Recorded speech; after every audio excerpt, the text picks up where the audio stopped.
says Mishlei Sharim, we're up to chapter 16. We're finishing up over here. The trait of purity. What is the trait of purity? Is טהרה תיקון הלב ומחשבות ועניינה שלא יניח אדם מקום ליצר במעשיו. Then what? שלא ייקח מן העולם אלא ההכרחי, עדיין יצטרך לטהר לבבו ומחשבתו שגם באותו מעט שהוא לוקח לא יכוון אל הנאת אהבה כלל. So we're talking about a guy, what level are we on Mishlei Sharim already? We're talking about a guy who doesn't do sins, right? Because that's Zeirut. And then every mitzvah that comes to him, he's not lazy, he does it. That was Zrizut, right? We spoke about that already. Then when a person wants to do Nikiyut, he makes sure that he does the mitzvah completely and he abstains from any small forbidden part of any action, right? When he talks to somebody and hangs out with his friends, he's naki, he makes sure not to do Lashon Hara. You know, when in business, he's clean from anything of stealing. Everything he does is clean, naki. Then we went to the next level, which we said is to be hasid, right? To abstain, preshut, to be abstinence. Even what's permitted, it does because it's permitted doesn't mean I do it. I hold back. And now we're in a higher level called purity, ta'ara, which means I'm already eating and doing my bare minimum of olam hazeh, and even when I'm doing that bare minimum of olam hazeh, I don't allow myself to enjoy that olam hazeh. I do it only because of Hashem, only for the sake of the mitzvah. I do everything purely lishma.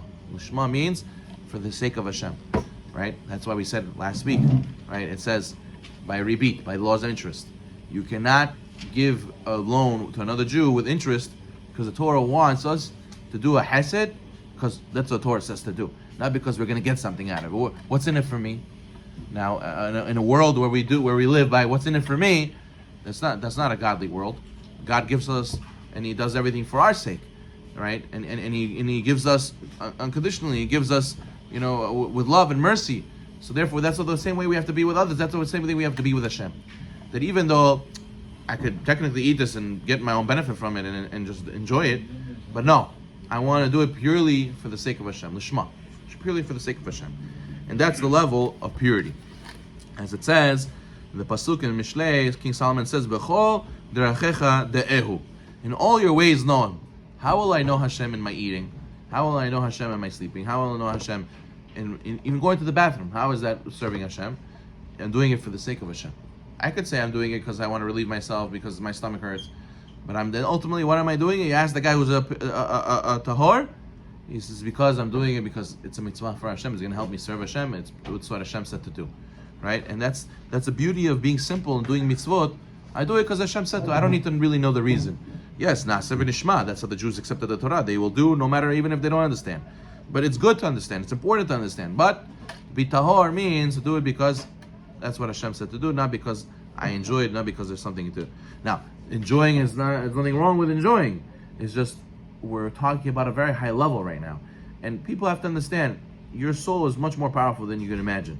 Our soul, from itself, it can never forget anything it saw or anything it heard. It's not limited.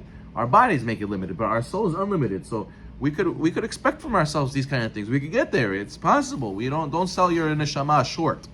And he says, what we definitely need to avoid to be a tahor, you need to avoid what? L'ramot bnei adam la'arviach kavod u'mamon. It's the people who are religious and they serve Hashem in order to get money or to get honor. That they want people to think of them a certain way, people to think of them a certain status. He says that's not a tahor. That's a person who's the opposite. He's not doing it for the sake of Hashem. He's doing it for personal reasons. You could ask a guy in yeshiva, why are you in yeshiva? Listen, I'm here because my father pushed me to be here, because my brother went here.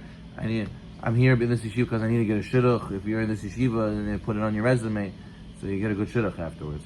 People give you kavod. Oh, why did you give this donation Yom Kippur Neila, 50,000? Listen, it was a write-off anyways. It was for my benefit. I have to give this money away anyways. Why give it to the government? Give it to the shul, right?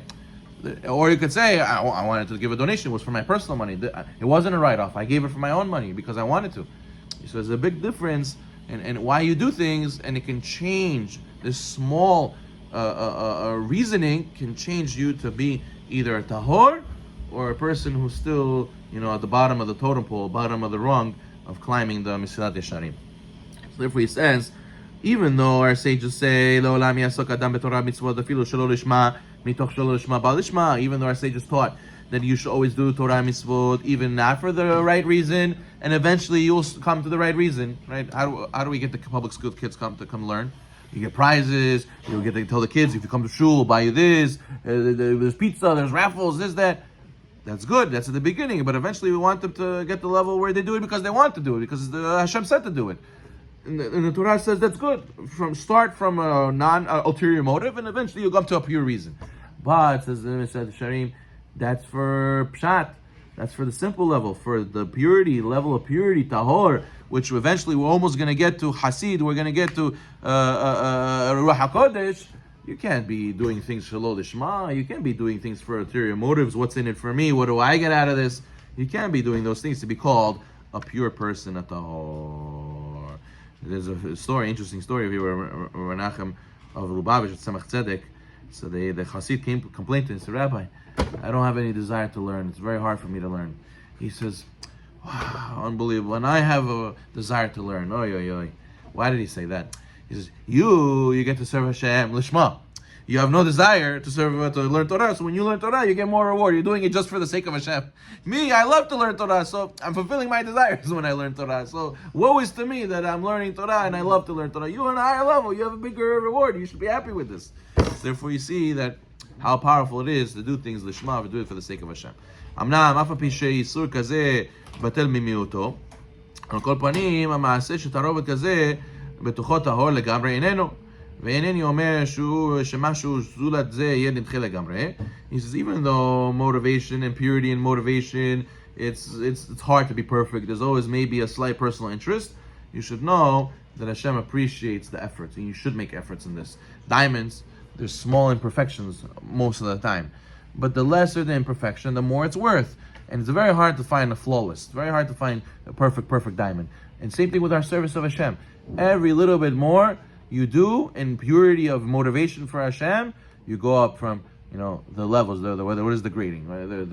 There's V, there's S, there's VVS, VS. You go and every little step, Hashem values it and Hashem sees it. And therefore, a person should try to push as much as he can in this. That's why we said last time is Yetzer Hara. If I'm not going to be Baba Sali, if I'm not going to do perfect, I don't want to do anything. I didn't wake up for net, so I'm not going to go to shul at all.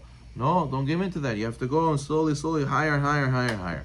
It says on Yom Kippur that we said in the Tefillah, angels pass swiftly, trembling with awe. The angels pass in front of Hashem, right? They're shaking. Why? It's because every time we do a mitzvah, our mitzvot are really creating an angel. And the more perfect the mitzvah, the more perfect the angel. The angels are scared that when you created them not perfectly, they're going to come in front of Hashem, and Hashem's going to say, hey, how come you only have one eye? One second, why you only have one arm? Why you only have one leg? What happened over here? That means they didn't do the mitzvah perfectly. It's din, it's judgment, chas v'shalom. So therefore the angels are scared. They don't want Hashem to see that the imperfections and realize the mitzvah is incomplete. So therefore we have to try. The more we do it complete, the more perfect the angel will be. And the main thing is, why is it important to have purity of heart? Have pure motivation, because the Torah says, Rahmana liba ba'eh. The main thing is, obviously you have to do deeds. You can't say, I love Hashem in my heart, I'm a good person. No, that doesn't work. You have to walk the walk. You have to do the commandments to show Hashem you love Him. Imagine you tell your wife every day, I love you. Buy me jewelry. Yeah, it's nice. You know I love you. You got to prove it, my friend. What do you mean? Good luck staying married like that, just telling your wife I love you, not buying her anything, right? But person says, no, Hashem's the same. I love Hashem. Me and Hashem like this, right? And what? Do I kill? Do I steal? Okay, that's a lamb also doesn't kill, also doesn't steal. What makes you special? You do the mitzvot of Hashem. And when you do the mitzvot of Hashem, why do you do it? Because my heart and my love for Hashem, not because I get something out of it, not because there's something in it for me. And that's why King Solomon says in Mishlei, Tna bini libchali. What does the father get happy? When the son comes and says, Abba, I did it for you. I could have just, forgot about you, and I don't gain anything out of this, and take a hike.